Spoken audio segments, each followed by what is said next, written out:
Guys, जैसा कि हमने पिछले एपिसोड में देखा कि मॉर्टल ब्लड गॉड हनी से फाइट कर रहा था। उसने अपने ब्लड डिवाइन ब्लेड से हनी पर अटैक कर दिया था, लेकिन हनी ने अपनी मुई लाइट डिवीजन शॉट की मल्टीपल शॉट फॉर्मेशन की मदद से उसके अटैक को फेल कर दिया था, जिसकी वजह से इमोर्टल ब्लड गॉड की हालत खराब हो गई थी और उसे पता चल गया था कि वो हनी को नहीं हरा सकता, इसलिए वहां से भाग गया था। लुयांग हनी और फेंगबी के साथ जेन्युआन शॉट सेक्ट में चला गया था। लुयांग ने ली जियान और शी चेंग को गॉड किंग जेनहाई की जेन्युआन शॉट दिखाई थी, जिसे देखकर वो दोनों खुश हो गए थे और उन्होंने लुयांग को आउटर स्टूडेंट बना दिया था। उसके बाद फेंग भी लुयांग को बिंग जी हॉल के हॉल मास्टर फेयू के पास लेकर आ गई थी। फिर अब हम जू बायोई को देखते हैं, जो जू फैमिली का सीनियर मेंबर था। हनी वहां आता है। बायोई उससे पूछता है कि आखिरकार ऐसा क्या हो गया जो आप खुद यहाँ आए हैं। हनी उसे कहता है कि आउटर सेक्ट में एक नया स्टूडेंट आया है और मुझे उससे कुछ प्रॉब्लम है, इसीलिए उसे सबक सिखाने के लिए किसी स्टूडेंट को भेज दो। बायोई पूछता है कि आखिरकार उसने ऐसा क्या कर दिया है जिसकी वजह से आप इतना गुस्सा हो गए और उसे सबक सिखाना चाहते हैं। हनी कहता है कि इससे तुम्हें कोई लेना देना नहीं है कि उसने मेरे साथ क्या किया है, तुम बस मेरा काम पूरा करो। उस स्टूडेंट का नाम लुयांग है और अभी वो बिंगजी हॉल के कोर्टयार्ड नंबर 95 में है। तुम कुछ भी करके उसे सबक सिखाओ। बायोई पूछता है कि उसे कितना मारना है जिससे वो आपको परेशान करने की गलती दोबारा ना करे।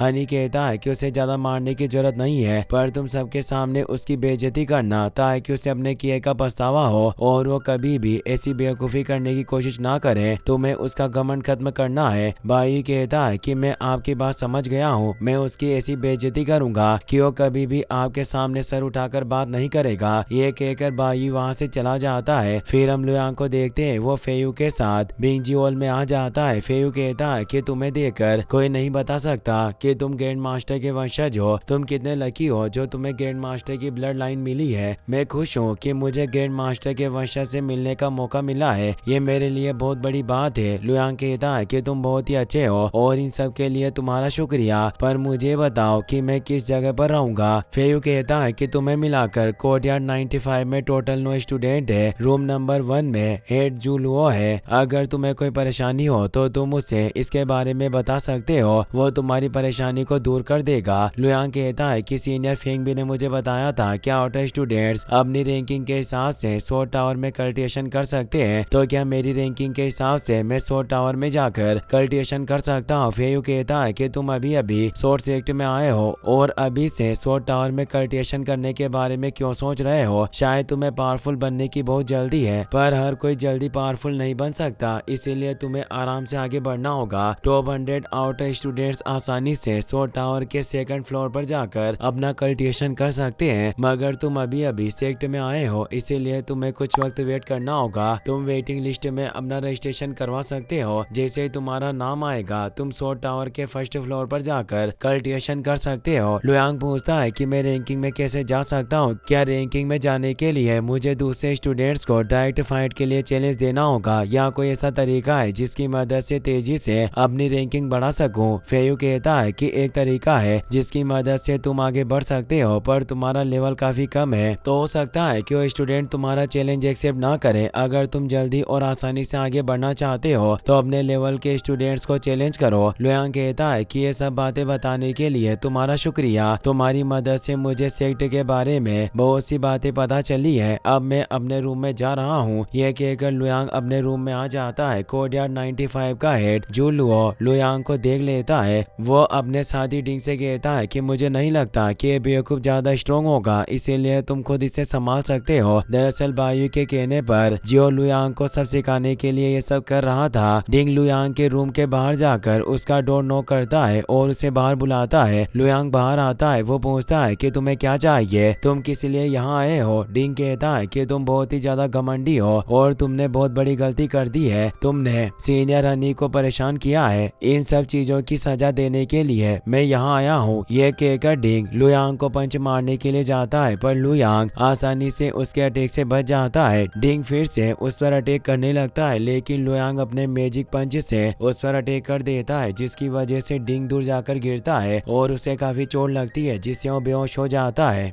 ये देखकर जियो लुयांग से कहता है कि आखिरकार तुम ये सब क्या कर रहे हो, तुम अपने साथी स्टूडेंट को क्यों मार रहे हो। लुयांग पूछता है कि क्या तुम हेड जो जियो हो। जियो हाँ में जवाब देता है। लुयांग पूछता है कि जब ये स्टूडेंट मुझे मारने की कोशिश कर रहा था तो तुमने इसे रोका क्यों नहीं, और अब जब मैंने इसे मारा तो तुम मुझे ये सब करने से रोक रहे हो। कहीं ऐसा तो नहीं कि तुमने ही इसे भेजा था। इसके अलावा हनी से मेरी कोई दुश्मनी नहीं है। मुझे समझ नहीं आ रहा कि उसने मुझे परेशान करने के लिए तो मैं यहाँ क्यों भेजा। जियो कहता है कि आखिरकार मुझे कैसे पता होगा कि सीनियर हनी को तुमसे क्या प्रॉब्लम है। हो सकता है कि तुमने उनके किसी काम को खराब कर दिया हो, इसीलिए वो ये सब करवा रहे हो। लेकिन तुम्हें खुश होना चाहिए कि इमोर्टल ने खुद तुम्हें सबक सिखाने के लिए हमें भेजा है। अब तुम्हारे पास बस एक ही ऑप्शन है, इसीलिए चुपचाप अपनी सजा कबूल कर लो। ये सब होने के बाद हम तुम्हें कुछ नहीं करेंगे और अच्छे से तुम्हारे साथ रहेंगे। सीनियर हनी भी तुम्हें माफ कर देंगे। लेकिन अगर तुम ऐसा नहीं करते हो और हमसे फाइट करने की कोशिश करते हो तो ना चाहते हुए भी हमें तुम्हें मारना होगा। इसीलिए अब फैसला तुम्हारे हाथ में है। थोड़ी मार खाकर जिंदा रहना चाहते हो या घमंडी बनकर मरना चाहते हो। लुयांग कहता है कि तुम्हारी बातें सुनकर मैं समझ गया हूँ कि तुम हमेशा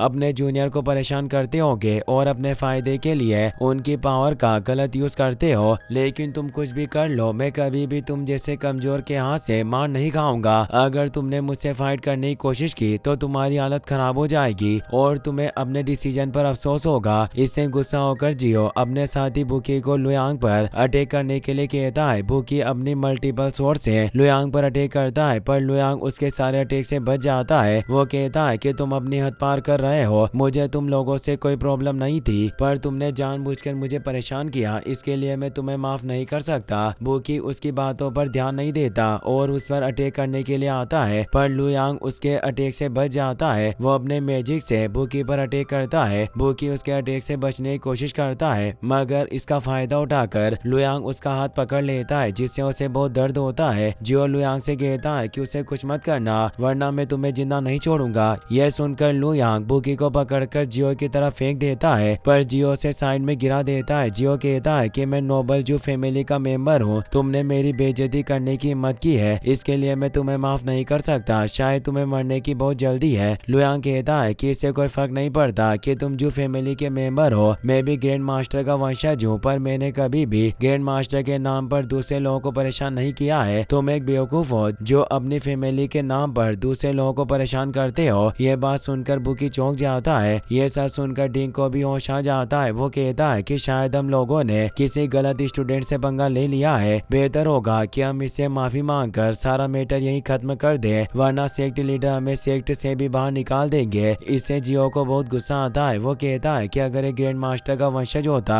तो सेक्ट लीडर इसे आउटर सेक्ट के स्टूडेंट नहीं बनाते, वो इसे इनर सेक्ट में भेजते। इससे तुम समझ सकते हो ये हमें बेवकूफ बनाने के लिए झूठ बोल रहा है। अब मैं इसे जिंदा नहीं छोड़ूंगा। ये कहकर जियो अपनी स्वॉर्ड को एक्टिवेट कर लेता है और अपनी डिसाइड टेक्निक से लुयांग पर अटैक करता है लेकिन लुयांग आसानी से उसके अटैक को फेल कर देता है और दोबारा जियो पर अटैक कर देता है। उससे बचने के लिए जियो एक शील्ड बनाता है लेकिन लुयांग का अटैक काफी पावरफुल था जिसकी वजह से शील्ड टूट जाती है और जियो दीवार से जाकर टकराता है। तभी फेयू भी वहां जाता है। वो पूछता है कि यहाँ ये सब क्या चल रहा है। जियो से कहता है कि लुयांग बहुत ही ज्यादा घमंडी है, हम सिर्फ उसे सेट के रूल्स के बारे में बता रहे थे पर उसने हमारे ऊपर अटैक कर दिया। फेयू को जियो की बात पर भरोसा नहीं होता इसीलिए वो लुयांग से इसके बारे में पूछता है। लुयांग बताता है कि जब मैं यहाँ आया तो इन तीनों ने मुझ पर अटैक करने की कोशिश की पर अफसोस की बात है कि ये तीनों बहुत ही ज्यादा कमजोर है, ये मेरा मुकाबला नहीं कर पाए और इनकी हालत हो गई। फेयू जियो से पूछता है कि मुझे सच बताओ क्या पहले तुम लोगों ने लुयांग पर अटैक किया था। जियो हाँ में जवाब देता है जिससे फेयू को उस पर बहुत गुस्सा आता है। वो कहता है कि तुम नए स्टूडेंट को परेशान कर रहे हो और मुझसे झूठ बोल रहे हो, इसके लिए मैं तुम्हें कभी भी माफ नहीं करूंगा, तुम्हें इसकी सजा जरूर मिलेगी। इससे जियो और उसके साथी घबरा जाते हैं। जूनेन कहता है कि भले ही इन तीनों ने लुयांग पर अटैक किया था पर लुयांग ने इन्हें बहुत बुरी तरह से पीटा है, ये बहुत गलत बात है। फेयू कहता है कि तुम इसे ज्यादा ही सीरियसली ले रहे हो। स्टूडेंट्स के बीच में ऐसे चैलेंज चलते रहते हैं और इन फाइट्स में उन्हें चोट लग जाती है, इसके लिए तुम्हें ज्यादा सोचने की जरूरत नहीं है। इसके अलावा तुम जानते हो कि सबसे पहले जियो और उसके साथियों ने लुयांग पर अटैक किया था, इसीलिए उन्हें अपनी गलती की सजा मिल गई है। जूनेन कहता है कि तुम सही कह रहे हो पर फिर भी ये जो फैमिली के लिए काफी शर्म की बात है, इसीलिए मैं चाहता हूँ कि जो फैमिली के स्टूडेंट्स